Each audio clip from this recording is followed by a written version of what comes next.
I would like to acknowledge that this video is being filmed on the traditional lands of the Wurrundjeri people of the Kulin Nation.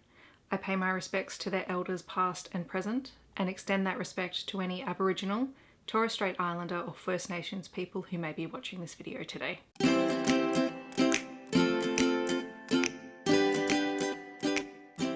Hi everyone, my name is Steph, this is the Novelty Corner, and welcome back to my channel. Welcome if you are coming from my most recent Books Beside My Bed video where I talked about the adult books that I read this week. Now I'm going to be talking about the kids and YA titles because I had so many of them and it just made sense to sort of split them into their own videos. I had a lot of review titles that were coming out this week, so it would also be a really good idea to put them into their own video so that you guys can hear all about them. So this is my reading week from the 22nd until the 27th of May. I'm going to be talking about 10 books in this video. Those books equate to 1,875 pages and my yearly reading total is 244 books. There is a mixture of kids picture books, junior fiction, middle grade and young adult titles in this video. I'm going to have all the review copies at the beginning of this video and then all of the other books that I picked up for myself later. So the first book is a middle grade title. This is Miss Mary Kate Martin's Guide to Monsters, Book 1, The Wrath of the Woolington Wyrm by Karen Foxley.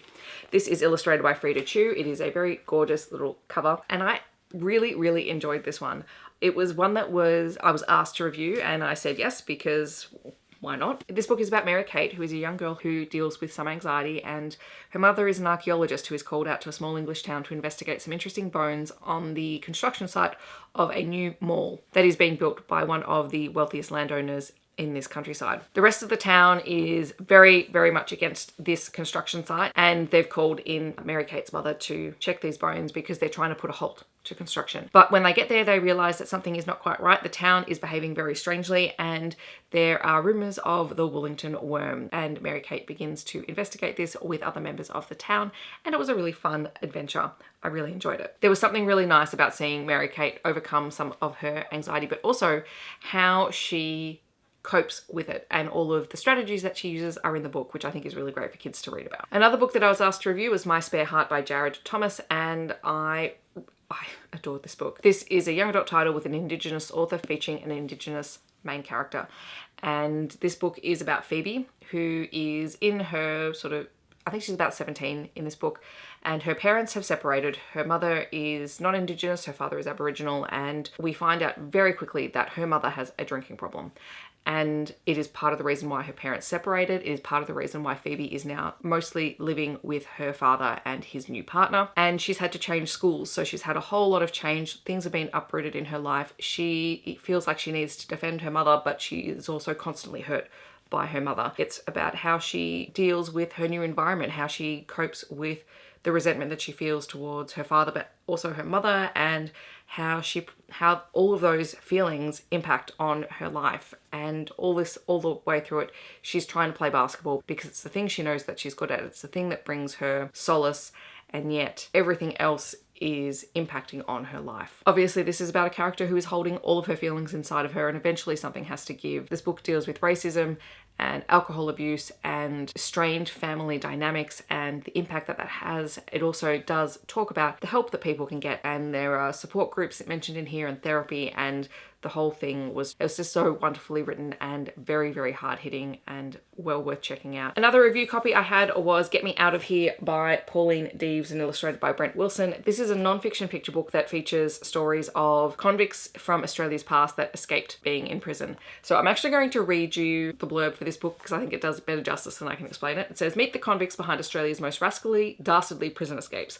Gifted geniuses or total goofballs. You be the judge. Featuring Moondine Joe, Mary Bryant, and a guy who put on a kangaroo skin and hopped away, literally. This fun and engaging collection brings our country's early colonial past to life. And before anyone says anything to me about Australia's colonial past, because we know how problematic that is, this does feature some stories that talk about the Aboriginal people who were living in areas where these convicts escaped. There has been research done into it by the author and the publisher. There are notes in here of who they spoke to, which Aboriginal heritage groups they have been in contact with, and apparently it was read and approved for use in the story. So I really appreciate that. I appreciate that that is becoming more and more common and prevalent, as it should be, in Australian books that look at history. But yes, this does look at some of those weird and wacky convict reasons, because I mean, you know, we started out as people who came over here as convicts, so surely there were some escapes, and they had to have been weird. Another review title that I had requested is Kind, A Call to Care for Every Creature by Jess McEachin. This is a beautiful book. It's one of those strange books which is kind of non-fiction but kind of not, because this is all about how we celebrate the uniqueness of our animal kingdom and how we as humans interact with them and how we show them and ourselves kindness and respect as we coexist. The way that it's laid out is really just highlighting the uniqueness. So every page has a different animal, and then you have different examples of members of that animal family. So it is a gorgeous book. It's beautifully illustrated. I know in my class, I'm gonna have a whole bunch of kids who are just sitting here staring at the different animal illustrations and trying to find the ones that they know. This one was beautiful to read. Then I read Maku, which is a junior fiction title. This is by Maine Wyatt and part of the Our Stories series, which is a new imprint for junior fiction titles, so it's super small. This one is about Maku, who is a young boy. He is obsessed with superhero movies, and he is asked by his teacher to come up with a project that he can work on, and he decides to write a movie script. And he is sort of stuck for ideas, and then his nan and pop come to take him out bush. And while they're out bush, they talk more about their Aboriginal heritage and the culture and some of the stories, and Maku is inspired by that to write this really amazing superhero script, which he then shares with his class. So it is a very, very gorgeous story. It is written by an Aboriginal author, and it was just delightful. And the whole purpose of this series is to write about different cultures, different heritages that are living on native lands, and for kids to be able to see themselves reflected in the books that they're reading. I picked up another book from the same series, which is When Granny Came to Stay by Sally Solhan. Apologies if I mispronounce any of the names. This one is about a young boy who is obsessed with these little games at school. They're called Destroy Discs, and he really, really wants to have some, but his parents kind of refuse to buy them for him. And then one day his granny turns up, and she's come all the way out from China. She's going to live with them for a little while and help look after him after school. He is struggling to reconcile the fact that she cooks weird food compared to what he's used to, and that she doesn't drive places, and that she doesn't seem to have the same level of respect for these toys that he's obsessed with as he does, because she's teaching him how to make his own toys. And it's just a beautiful story about how they build a relationship, because they've never really spent this much time together in person. She's always been someone on a screen, and it was absolutely beautiful. I absolutely adored these two books. I can't wait for the rest of the series to release. I've already got a couple on pre-order because I want to read them. I also read The Recorder Rackett by Anna Batiste. This is, I think, part of P.D. McPem's Agency for the Mysterious Mysteries. For Mysterious Mysteries. My gosh, words. Anyway, this one is about P.D. McPem, who is a young girl. She's staying at her grandparents' place, and she's been playing her mother's old recorder and driving them absolutely crazy. But then when she goes to help her grandfather with a job, the recorder mysteriously disappears, and she decides to investigate what happened to it. Again, junior fiction, very short, but a very fun story for kids in that age bracket. I also picked up books 1 and 2 in the Sherlock Bones series. You guys know recently I read and reviewed the 3rd book in the series. So the first one is Sherlock Bones and the Natural History Mystery, and this one is about Sherlock Bones, Watts, and their new friend Grace investigating the disappearance of the very precious blue diamond from the museum that almost causes the museum to be shut down. And Sherlock Bones and the Sea Creature feature is about Sherlock Bones, Watts, and Grace, and they are investigating a strange creature that appears to have taken over the museum now that there is a new water exhibit. So these are super fun. They are really great middle grade graphic novels. Lots of humor, lots of puns, lots of jokes. They're great. And then finally, I finally picked up The Monster of Her Age by Danielle Binks, and I loved it, and I'm kind of kicking myself that I did not read it earlier. Yes, I know that this is a thing with me.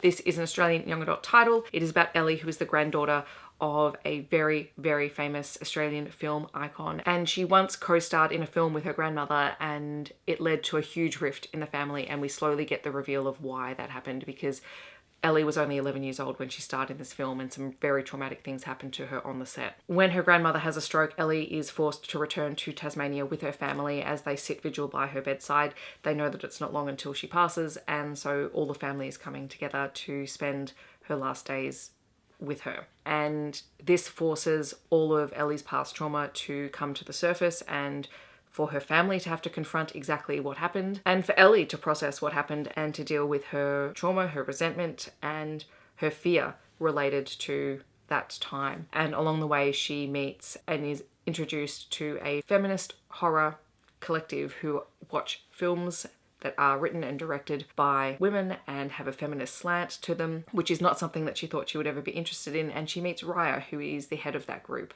and the two begin to develop feelings for each other. So it is a beautiful sapphic young adult title. It deals with coming of age, it deals with celebrity and trauma and healing from that trauma, and also forgiveness. And it was just beautifully written, bring tissues. I absolutely needed them while I was reading the book, and it was just gorgeously done. I'm very annoyed at myself that I did not pick it up earlier last year. So those are the children's, kids, middle grade YA titles that I read in the last week. In the comments, let me know if you have read any of them or if you're planning on picking any of them up. Alternatively, feel free to share something else that you have been reading, or if you want to let me know that you're here but you don't want to leave a comment, feel free to leave a basketball emoji down below. I hope that wherever you are in the world, you're staying safe and healthy, and I will see you in my next video. Thanks so much for watching. Bye everyone.